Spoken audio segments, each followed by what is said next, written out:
बहुत समय पहले पहाड़ों और जंगलों के बीच एक छोटा सा गांव था, सोनपुर। वहाँ के लोग मेहनती थे।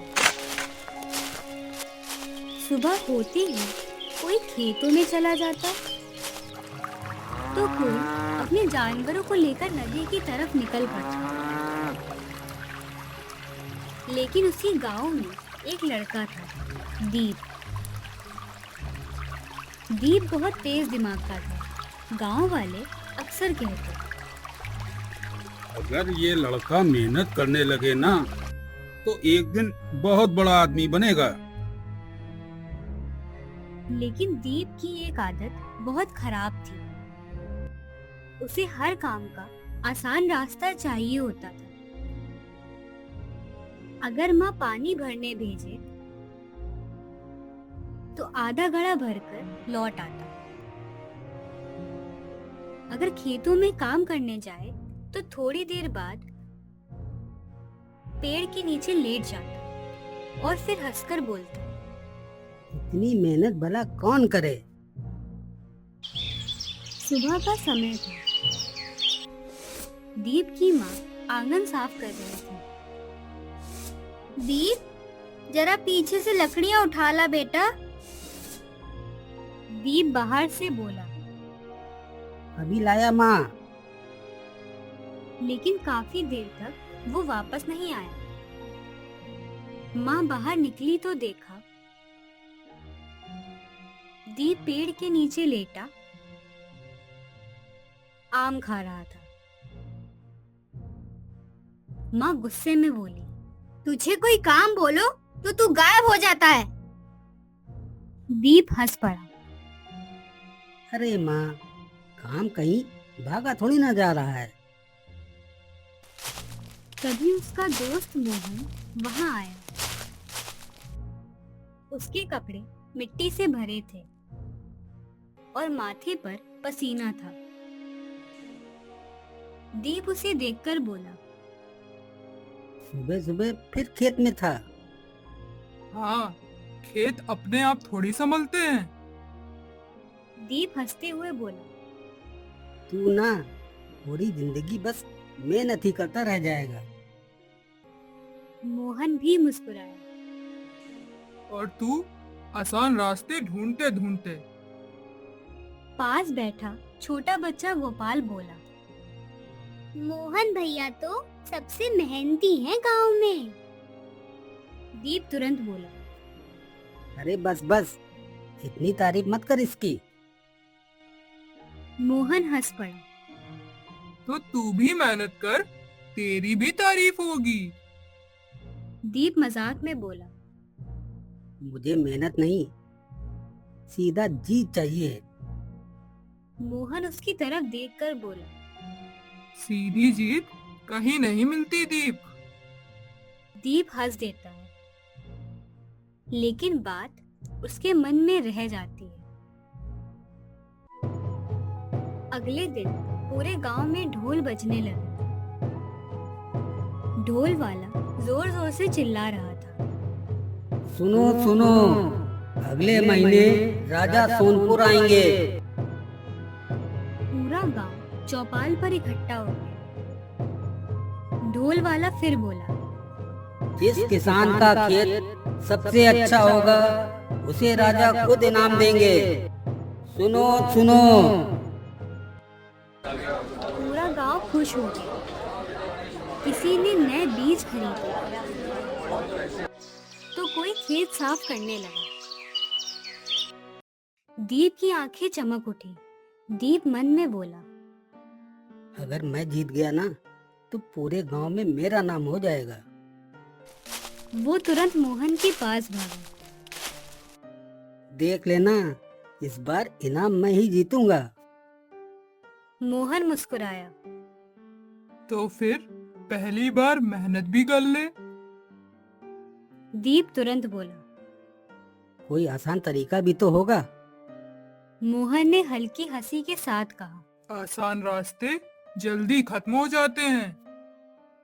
दीप ने बात तो हंसकर टाल दी, लेकिन उसके दिमाग में अब सिर्फ जीत घूम रही थी। अगले कुछ दिनों तक पूरा गांव मेहनत में लगा रहा। मोहन सुबह सूरज निकलने से पहले खेत पहुंच जाता,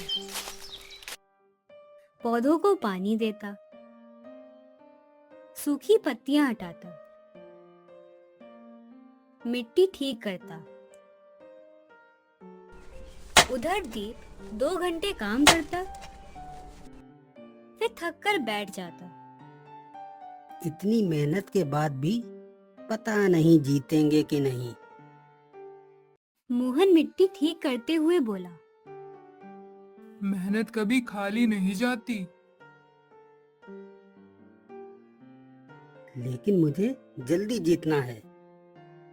मोहन उसकी तरफ देखकर बोला, जो चीज धीरे धीरे बनती है ना, वही सबसे मजबूत होती है।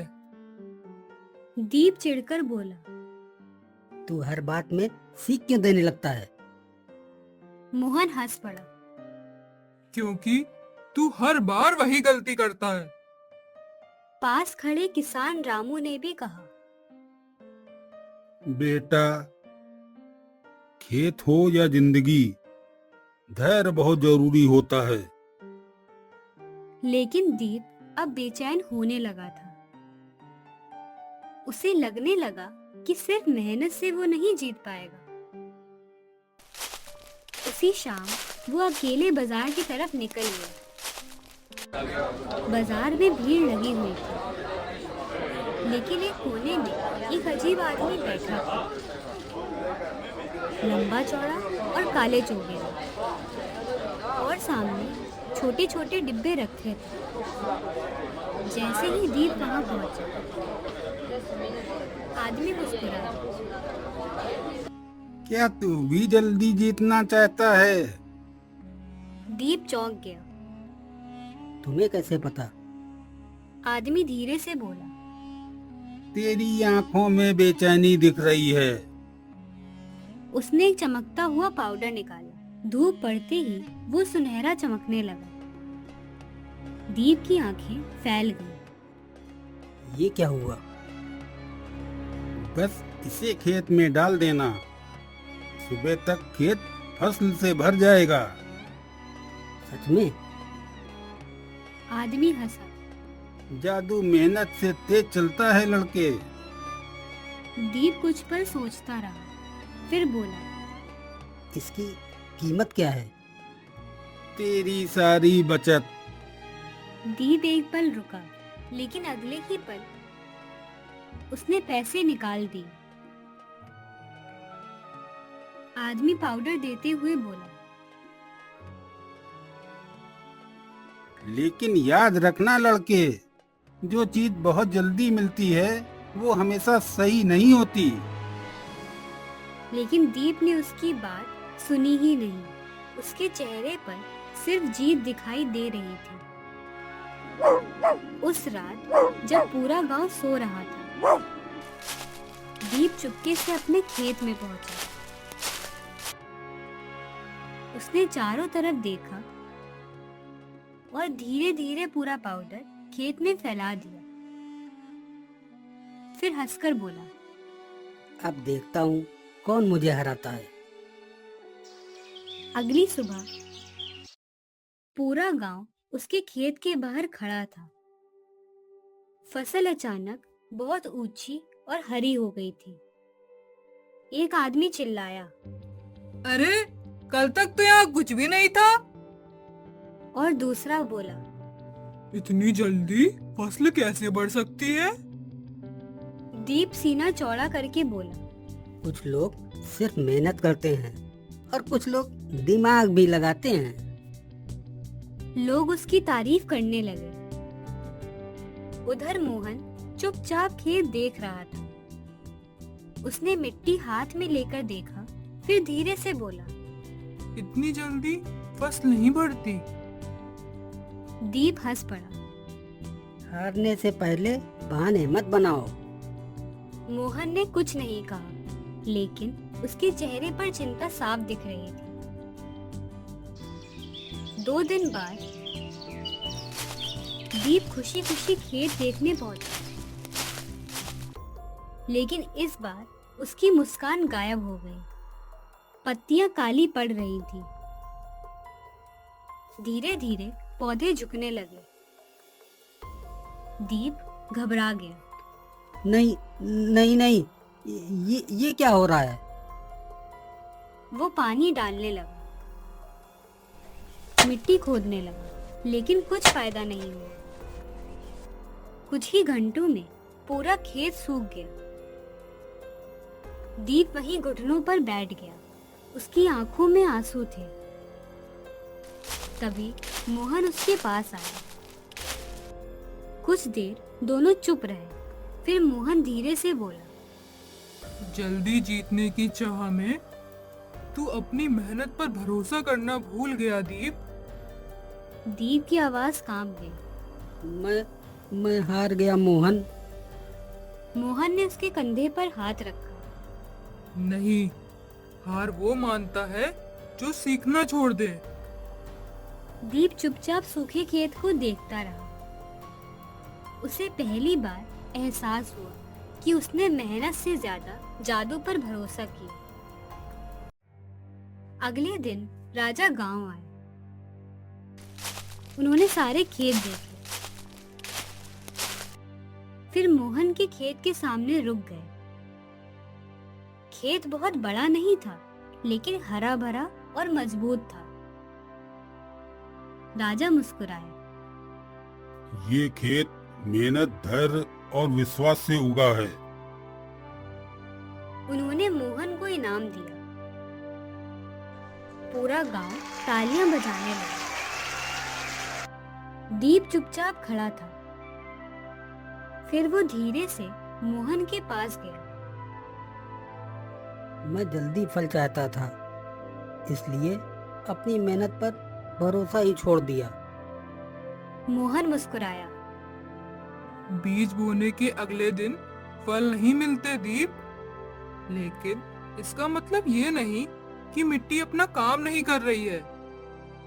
दीप उसकी बात ध्यान से सुनता रहा। मोहन आगे बोला, कई बार भगवान हमें तुरंत फल नहीं देते, क्योंकि वो देख रहे होते हैं कि हम अपने काम पर कितना विश्वास रखते हैं। दीप की आंखें नम हो गई। उसने पहली बार बिना बहाना बनाए कहा, अब मैं मेहनत से भागूंगा नहीं। मोहन हंस पड़ा। बस यही समझाना जरूरी था। और उस दिन गांव के बच्चों ने एक बात हमेशा के लिए सीख ली। जो इंसान अपनी मेहनत और भगवान के समय पर भरोसा रखता है, उसे देर जरूर मिलती है, लेकिन असफलता नहीं।